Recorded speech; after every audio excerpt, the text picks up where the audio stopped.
ओम श्री गोगा देवाय नमः। अब तक श्री गोगा पुराण के 8 अध्याय हम आपको सुना चुके हैं। आज 9वां अध्याय।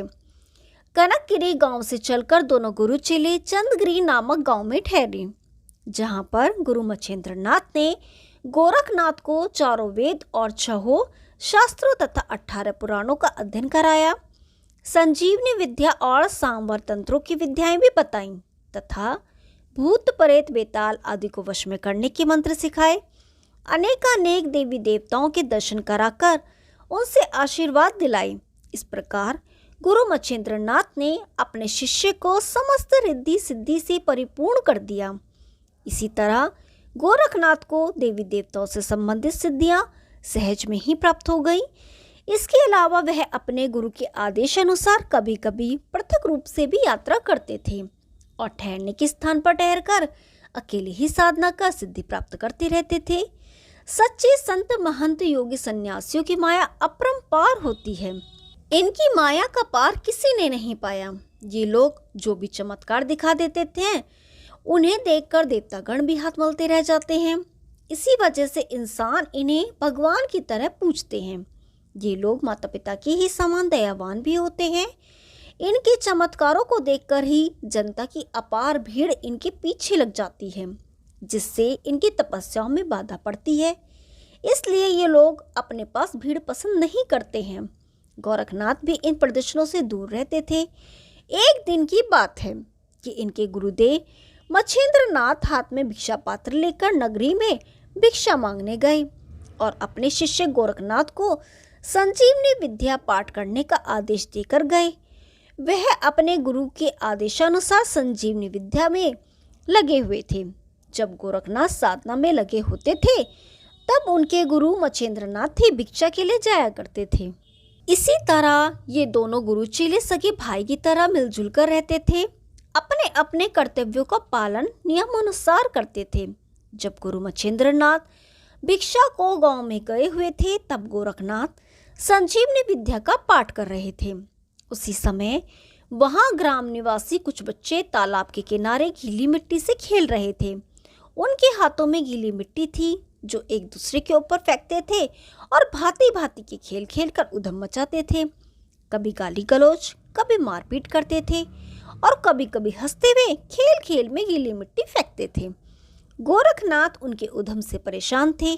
बच्चों के उधम मचाने से उनके पाठ में विघ्न पड़ रहा था, फिर भी उधर से ध्यान हटाकर अपनी साधना में दृढ़ता से विलीन थे।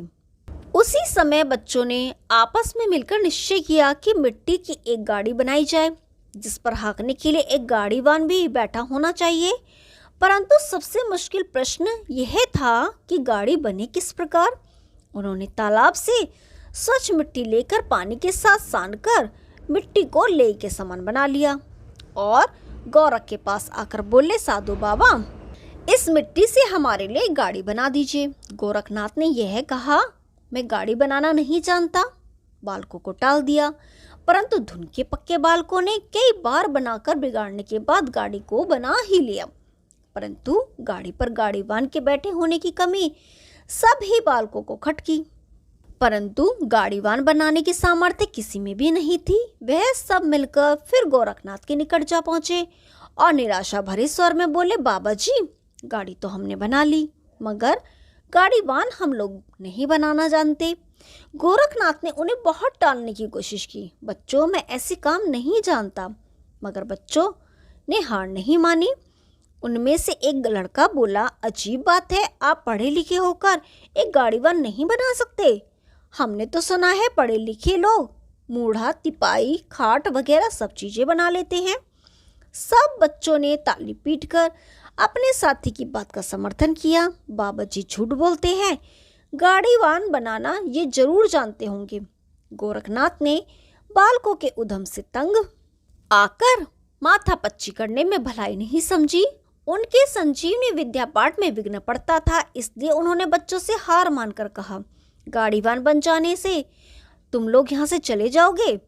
सब बच्चों ने एक स्वर में कहा, गाड़ीवान बन जाने पर हम यहाँ से बहुत दूर जाकर खेलेंगे। गोरखनाथ को बच्चों की बात सुनकर दया आ गई और वह गीली मिट्टी हाथ में लेकर छोटा सा गाड़ीवान बनाने लगे।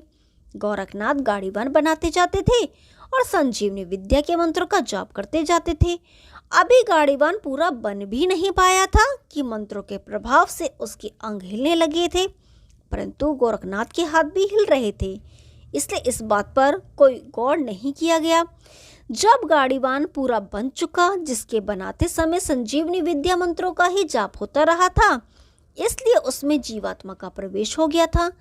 जो गाड़ीवान छोटे से खिलौनों के रूप में गढ़ा गया था, वह खिलौना सिर्फ खिलौना ही न रहकर जीता जागता बालक बन गया था। इसके शरीर में हड्डी, मांस, रुधिर, प्राण सभी कुछ थे। उसमें कर्म इंद्रियां, ज्ञान इंद्रियों का प्रभु कृपा से समावेश होने के कारण मनुष्य के बालक जैसा ही छोटा सा बालक बन गया था। वह रोता रोता बोला, गुरुदेव की जय हो। गाड़ीवान के पुतले को देखकर गोरखनाथ को भी बड़ा कौतूहल हुआ कि ये सब किस प्रकार हो गया। गांव के बालक अपने मिट्टी के बने गाड़ीवान को रोता तथा बोलता देखकर भूत भूत चिल्लाते गांव के भीतर भाग गए। वह बहुत भयभीत हो गए थे। उन्होंने अपने अपने घरों में जाकर सब घटना अपने माता पिता को सुनाई, जिसे सुनकर सबको बड़ा आश्चर्य हुआ। सारे गांव में एक हंगामा मच गया। इसी गांव में मच्छिंद्रनाथ अपना भिक्षा पात्र लिए भिक्षा मांग रहे थे। उन्होंने इस अपूर्व घटना को सुना तो तुरंत ही जान गए कि संजीवनी विद्या के मंत्रों के प्रभाव से ही ये सब कुछ हुआ है। इधर गांव में अपने बालकों के मुख से इस अपूर्व घटना को सुनकर गांव के नर नारी मिट्टी से बने वे जिंदा बोलते चालते गाड़ीवान को देखने अपने घर से चल पड़े। गोरखनाथ के आसपास मेले जैसी भीड़ लग गई।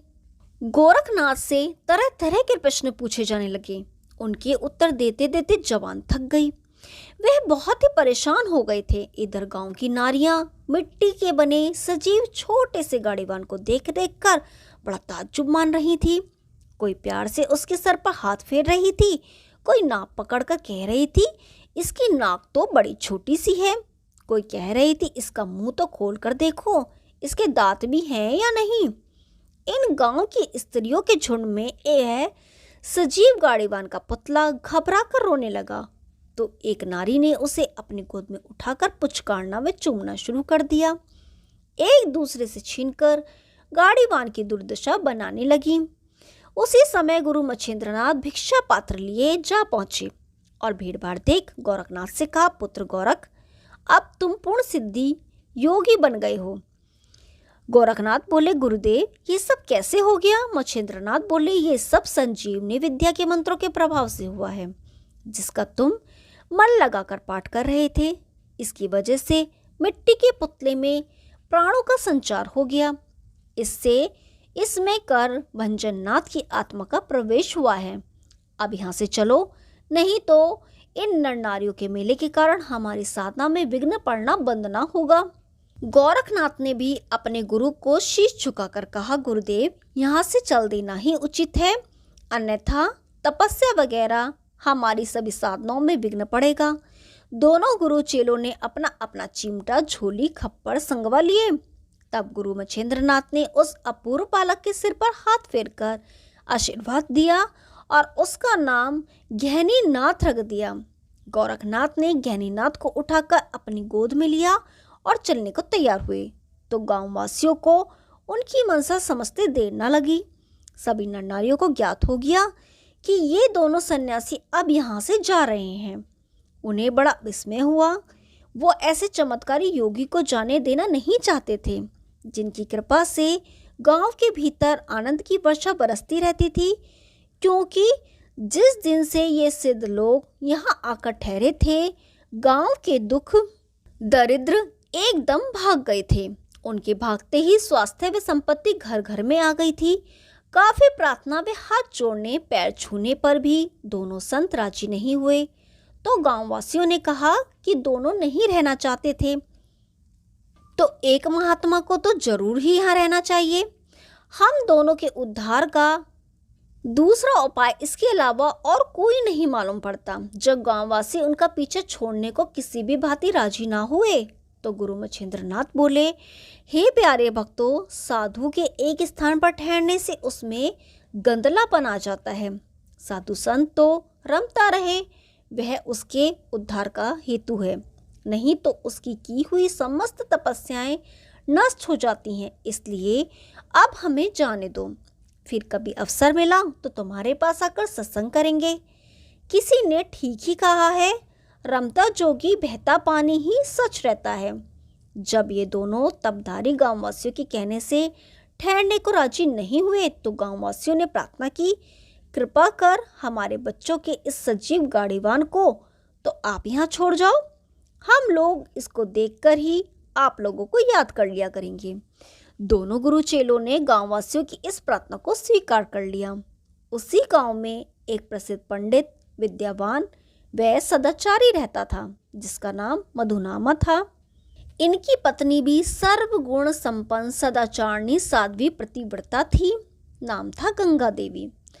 गांव निवासी इन दोनों पति पत्नी का विशेष सम्मान करते थे और आसपास के नजदीक गांवों में भी वे ही अकेले विद्यावान पंडित थे। सभी शुभ अशुभ कार्यों में उन्हीं को बुलाया जाता था और अकेले पंडित होने के कारण पूजी में से जीन्स के अलावा कपड़े लत्ते, गुड़, चीनी व दक्षिणा में काफी धन धान्य की प्राप्ति हो जाती थी। उनकी अपने इलाके में संपन्न व्यक्तियों में गणना थी। आर्थिक रूप से संपन्न होने पर भी भगवान ने उन्हें संतान सुख नहीं दे रखा था।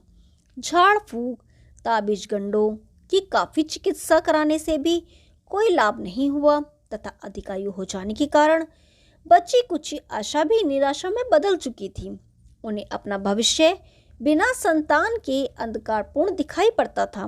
गांव के लोगों ने पंचायत करके आपस में यही निर्णय किया कि पंडित जी की योगियों में उस बालक को दिला दिया जाए जो मिट्टी से बनाया गया है। दोनों दुखी पति पत्नी का कलेश कष्ट जाएगा और बुढ़ापा हंसी खुशी से बीत जाएगा।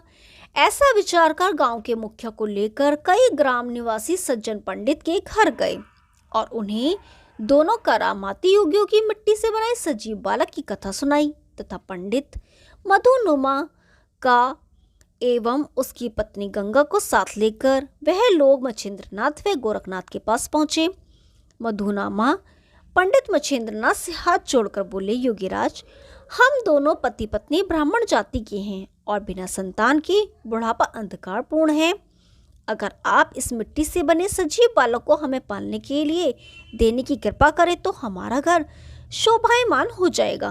गांव के मुखिया ने भी सिफारिश की, योगीराज, ये हमारे पुरोहित जी अपने सद्गुणों के कारण हम सब गांववासियों के दिलों के राजा हैं।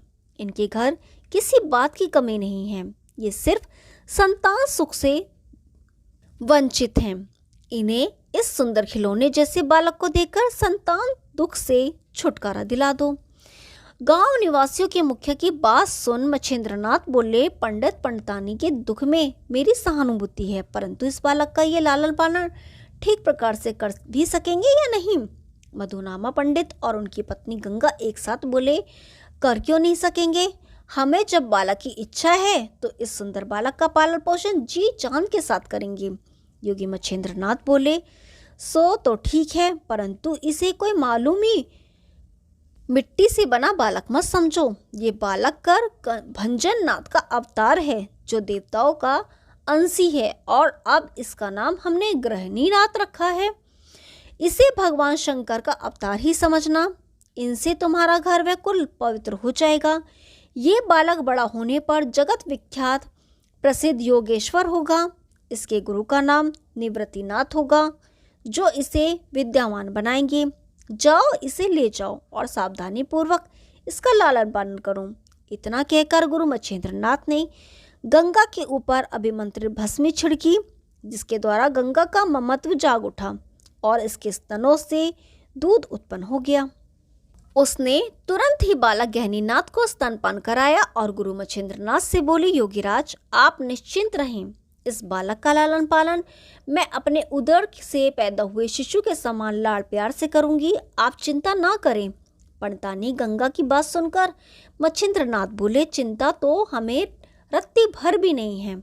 लो, अब इस बालक को संभालो। संभव हुआ तो 12 वर्ष उपरांत पुनः लौटने पर इसे उपदेश देंगे। इतनी बात कहकर दोनों योगी वहां से चल पड़े। गांव वासियों ने सम्मान पूर्वक उन्हें विदा किया और उनके चले जाने पर सबके चेहरे गमगीन नजर आने लगे। गोगा पुराण 9वां अध्याय समाप्त।